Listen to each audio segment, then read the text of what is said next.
Good afternoon, class. Hope you're all doing well. Today we're going to be learning what happened to the British after they settled in Belize. Just want to clarify certain questions from last class. The first one is what caused the British to settle here in Belize, or what caused them to stay here in Belize? Well, first of all, they did the logwood. They were cutting logwood, and this logwood have a very expensive dye, like this one.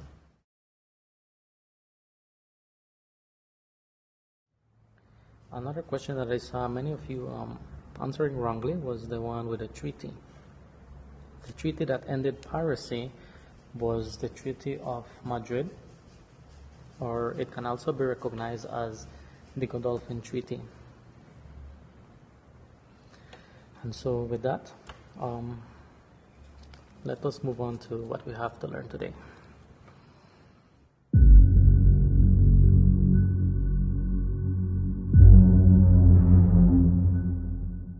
Spain versus Britain.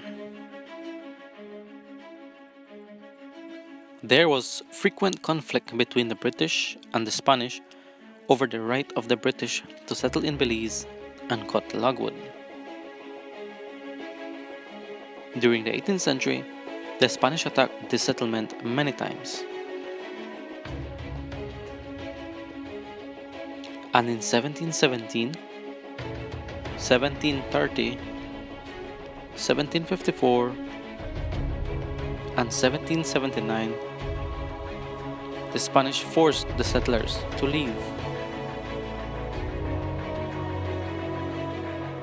However, the Spanish never settled in Belize, and the British returned and expanded their settlements and trade. In 1763, the Treaty of Paris gave the British rights to cut and export logwood, but Spain still claimed sovereignty over the land. By this time, the logwood trade had declined, but the mahogany trade started to grow, and the baymen continued to log the area.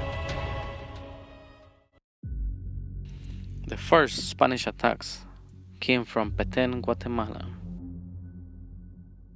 The soldiers, who mostly moved with horses, were able to travel to the coast of Belize to expel the British.